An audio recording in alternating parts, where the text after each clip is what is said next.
Qué gusto saludarle nuevamente. Hoy vamos a tratar sobre un tema bastante bonito, bastante genial, al menos en lo personal. A mí me motiva mucho, me gusta un montonazo y es de una persona muy especial dentro de la Sagrada Escritura. Esta persona es María.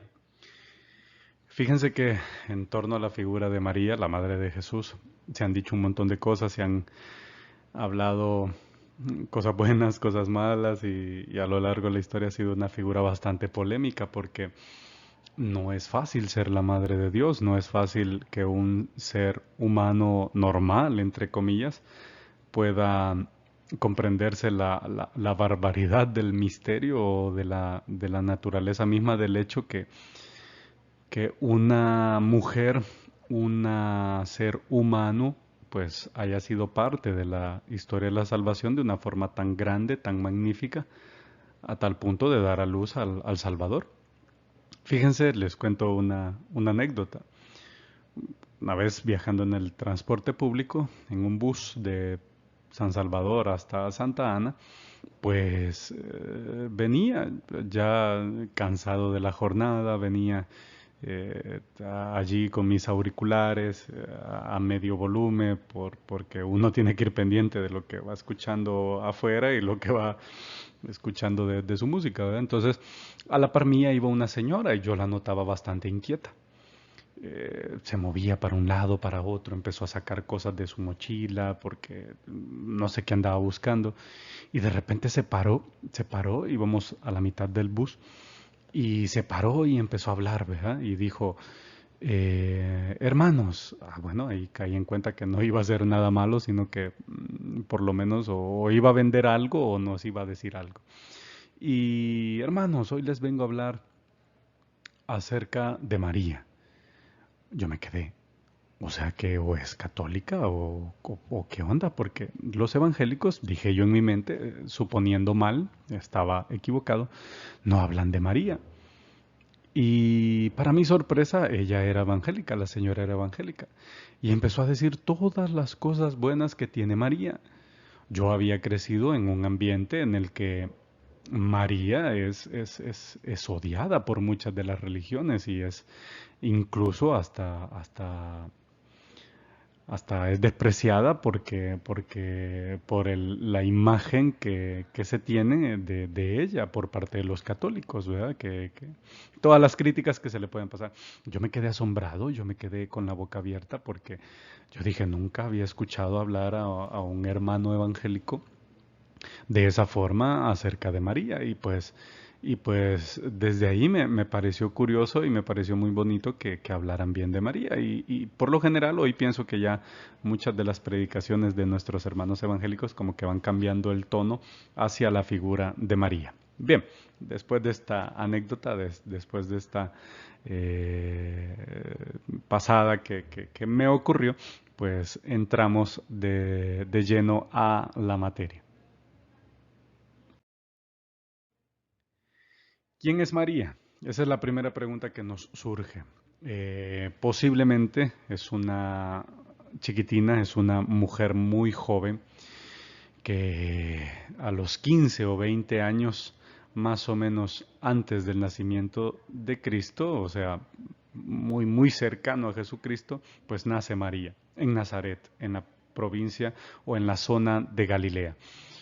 Muy joven, muy joven. La palabra de Dios nos lo dice, que era una doncella, era una virgen, era alguien que no había conocido varón y evidentemente las judías, las mujeres judías, pues de joven se casaban. Incluso hoy en día, ustedes si se fijan, pues hay mujeres, hay derechos humanos que se preocupan mucho porque en Oriente Medio es una práctica muy común que niñas o adolescentes ya tengan pactados sus matrimonios con hombres adultos, ¿verdad? Y que no tendría que ser así.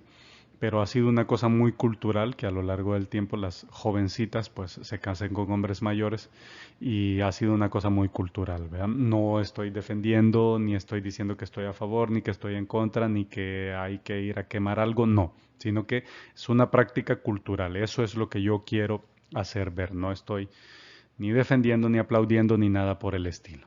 Entonces, sus padres, según la tradición, fueron Joaquín y Ana. Fíjense que en ningún lugar de la Sagrada Escritura, tanto evangélica, tanto católica, no dice explícitamente que los papás de María se hayan llamado Joaquín y Ana. ¿De dónde sacamos esos nombres? ¿De dónde sacamos esos datos? Pues de la tradición. La tradición son todas aquellas enseñanzas que se fueron pasando de generación en generación de forma oral o de forma escrita y evidentemente allí nos han ido acompañando esos datos hasta el día de hoy. En los evangelios apócrifos allí se encuentra, posiblemente en el de Santiago, ahorita mismo lo estoy dudando, créanme que sí, pero se los dejo de tarea para que lo busquen, si fue en el Evangelio apócrifo de Santiago, donde se encuentra el nombre de los padres de María, y ahí pues da esos nombres, Joaquín y Ana. Una curiosidad, fíjense los que son de Santa Ana, porque el departamento se llama Santa Ana, en honor a la madre de María. Y en ningún lugar de la Sagrada Escritura encontramos ese nombre, solamente por fuentes de la tradición. ¿Ok? Así que ahí están los nombres de sus padres. Fue educada en la ley, en la lectura de los libros santos, pues, y no solo demuestra en Lucas 1:38, cuando el ángel le anuncia, el ángel Gabriel le anuncia de que va a ser la madre de Dios, ella dice, hágase en mí según tu palabra. Conocía lo que decían las escrituras acerca de esa profecía, acerca de que una mujer iba a dar a luz al Salvador. Entonces ella, sin dudarlo, pues dijo que sí. Aquí entra una de las preguntas más controversiales dentro de la historia y es que si María hubiera dicho que no, ¿qué hubiera pasado? Pues posiblemente hubiera surgido otra persona que hubiese dicho que sí. María es indispensable para la historia de la salvación. Pues ahorita, como nosotros la conocemos, pues sí, es indispensable porque sin ella no hubiera dado a luz a Jesús, pero evidentemente en su momento ella fue libre de decir que sí o no, sí, fue totalmente libre. No es que Dios la haya obligado a que hiciera las cosas sin querer, no, Dios no obliga absolutamente a nada, ella decide libremente hacerlo, ¿verdad? Ah, siempre pues hay decisión.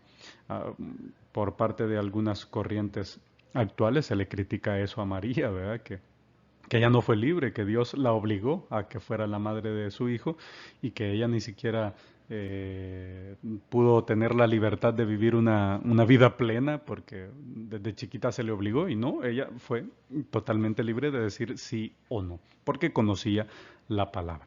El conocimiento te da libertad para decidir de forma más rápida y de forma más libre.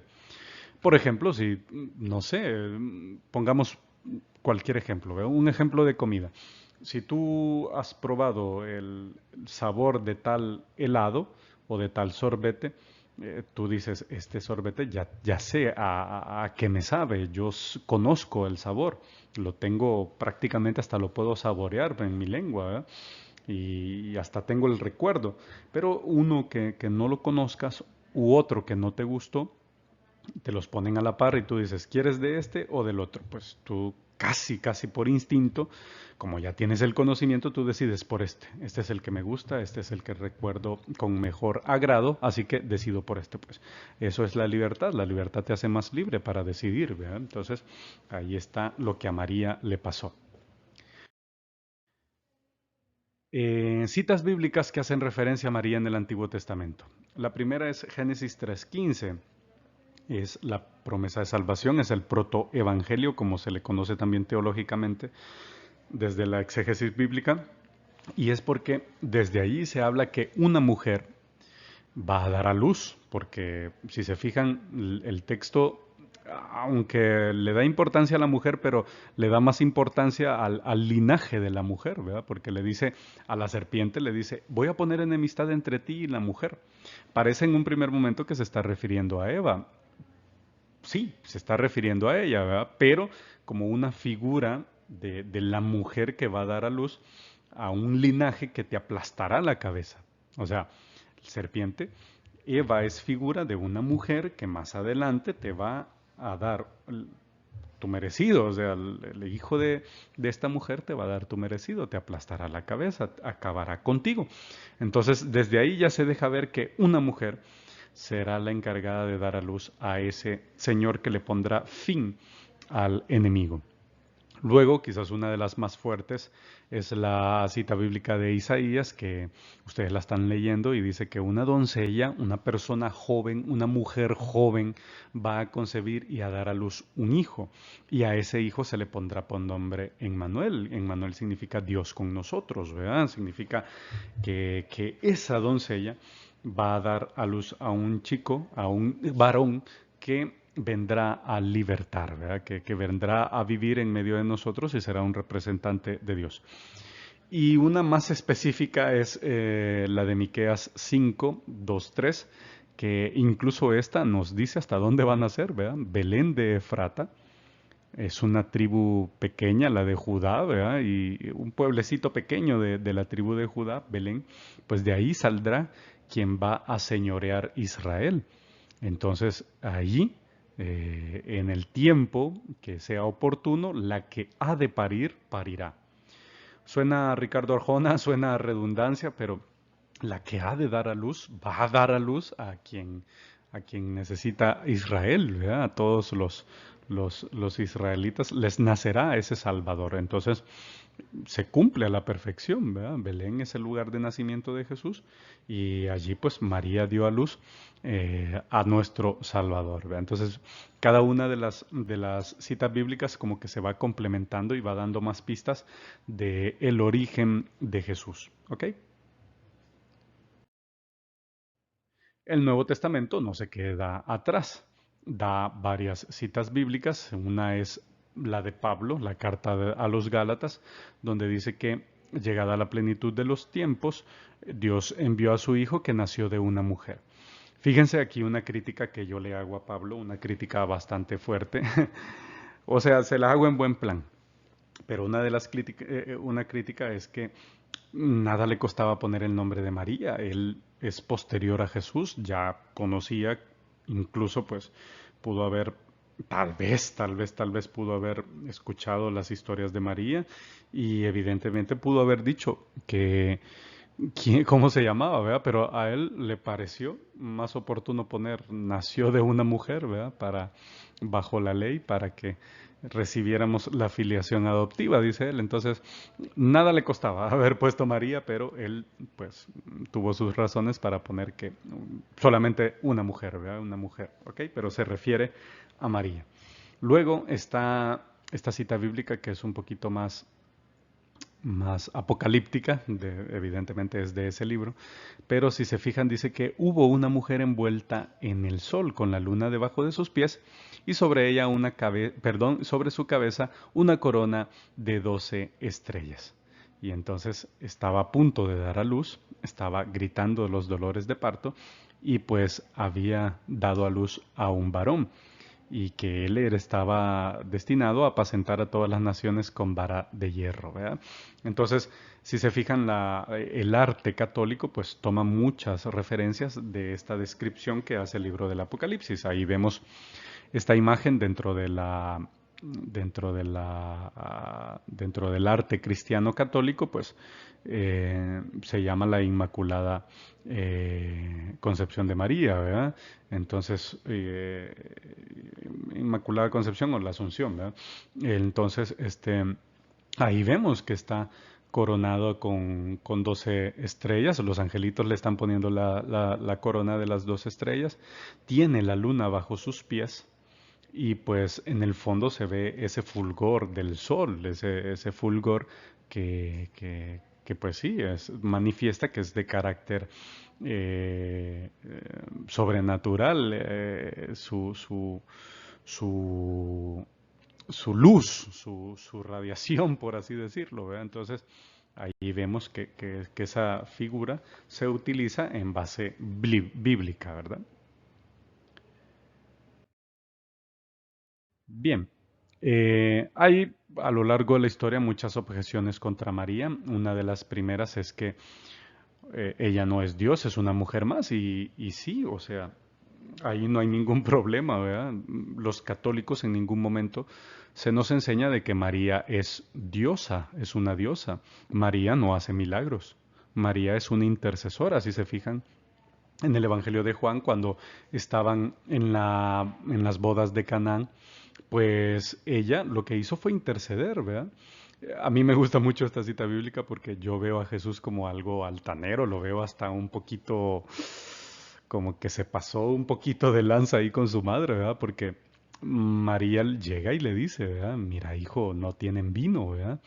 Eh, Se preocupó por los de la boda y Jesús le responde algo así como, y qué onda, va? O sea, ¿y eso qué? ¿Qué tiene que ver conmigo? Aún no está mi hora, no es momento para que yo actúe todavía. Algo así como que le diga, no se ame que va mamá, o sea, no es problema mío. Pero su madre, confiada que él iba a hacer las cosas, pues les dijo, ¿verdad? Los que servían, hagan lo que él les diga. Y entonces Jesús cumplió, hizo el primer milagro, ¿verdad? María lo que hace es eso, es interceder. El único mediador entre Dios y los hombres es Jesucristo. Sí, María, la diferencia de María es de que María intercede entre los hombres y Jesús. Entre Dios y los hombres está Jesús. Entre nosotros y Dios, perdón, entre nosotros y Jesús, ahí está María. Entonces no es lo mismo mediar ante Dios Padre que mediar ante Dios Hijo, ¿verdad? Entonces eso hay que tenerlo en cuenta. Luego, otra de las grandes críticas que se le hace a María es que tuvo más hijos. Y en Mateo 13:55 lo dice, ¿verdad? De que no es este el hijo del carpintero, no se llaman su madre María y sus hermanos Jacobo, José, Simón y Judas. Y ahí es donde muchos dicen que María tuvo más hijos. Fíjense que en el hebreo la palabra hermano también significaba parientes cercanos. Les pongo un ejemplo en Génesis 13:8. Imagínense, estoy citando el Génesis cuántos años atrás, hasta el tiempo de Jesús, aproximadamente 20 siglos atrás. Fíjense que Abraham tuvo un pequeño problema con Lot. Y entonces él, para suavizar las cosas, para intentar ayudar a que se solucionaran las cosas, él utiliza la palabra hermanos. Fíjense cómo dice ahí, no hay ahora altercado entre nosotros dos, entre mis pastores y los tuyos, porque somos hermanos. Si conocemos de Sagrada Escritura, sabremos que Abraham es el tío de Lot. Lot es sobrino de Abraham. Su padre murió, el padre de Lot. Entonces cuando el padre de Lot muere, Abraham se hace cargo de su sobrino. Y entonces no es ni hijo ni nada, pero él le dice, somos hermanos. Entonces, posiblemente el mismo significado de ese hermanos para sobrinos es lo que se utilizó en ese texto de Mateo, ¿verdad? Sus primos, ¿verdad? Pudo haber dicho eso, sus primos. Incluso nosotros hoy en día utilizamos esa palabra, primos hermanos, ¿verdad? Mi primo hermano, es mi primo hermano, es hijo de la hermana de mi mamá. Entonces, pues somos primos hermanos y así nos tratamos, ¿verdad? Pues lo mismo le pudo haber pasado a Jesús. Y ya para zanjar un poquito más esto de lo que tuvo más hijos, fíjense que si nos recordamos de los primeros temas que vimos, una de las clases, o mejor dicho, una de las personas que más sufrían en la sociedad judía son las mujeres y si encima eras viuda, pues te iba peor y si no tenías a nadie quien te amparara, prácticamente estabas destinada a morir, porque nadie te iba a ayudar, no tenías alguien que velara por ti. Y si se fijan, Jesús cuando iba a morir, le encargó a Juan de que cuidara a su madre. Y entonces yo digo, si hubiera tenido más hermanos, él no se tendría que haber preocupado porque se iba a quedar desamparada. Entonces, ¿por qué le encarga a alguien ajeno a la familia que la cuide? Entonces, no tenía más hermanos, no tenía más hijos María y José, ¿verdad? Entonces, ahí nos da la prueba también de que posiblemente no tuvo más hijos.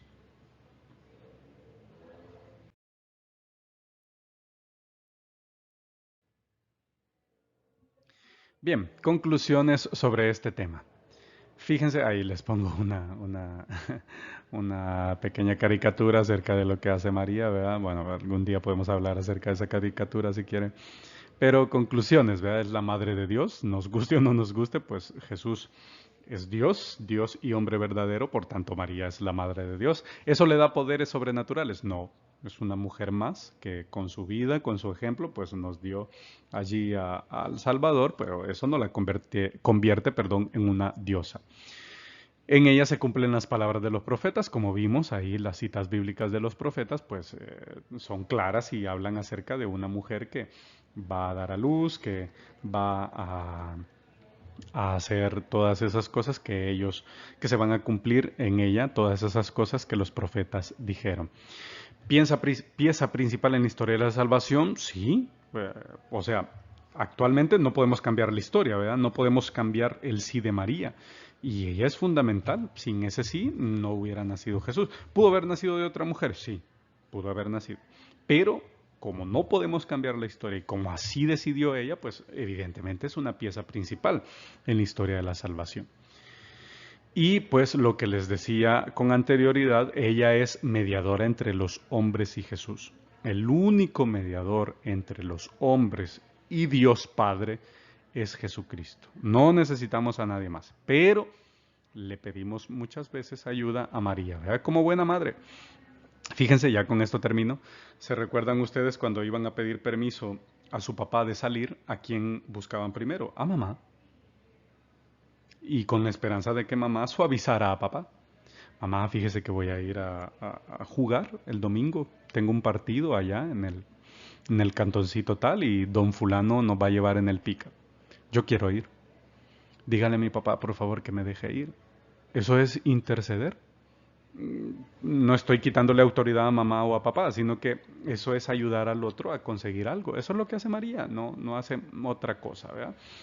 Y pues, aunque hayan muchas Marías, que María, que la Virgen de Guadalupe, que la Virgen de Fátima, que la Virgen, y de todo hay Virgen hoy en día, pues no es que sea muchas vírgenes, ¿verdad? Sino que es solamente una, solamente que cada una de ellas representa un aspecto muy importante de la vida de María, ¿verdad? Así que, perdón por el ejemplo, pero es algo así como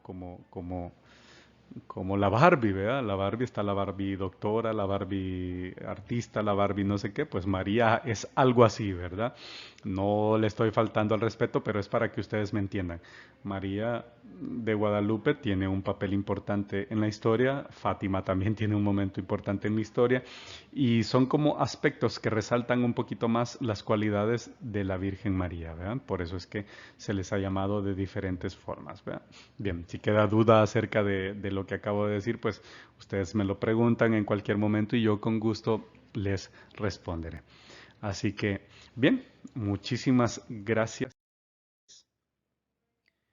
por haber participado de este tema. Cualquier cosa, cualquier duda, cualquier inquietud, háganla y con gusto estamos abiertos ahí al diálogo y a todas aquellas cosas que queremos saber mucho más. Muchísimas gracias, que todo me le vaya súper genial y será hasta la próxima. Un gusto.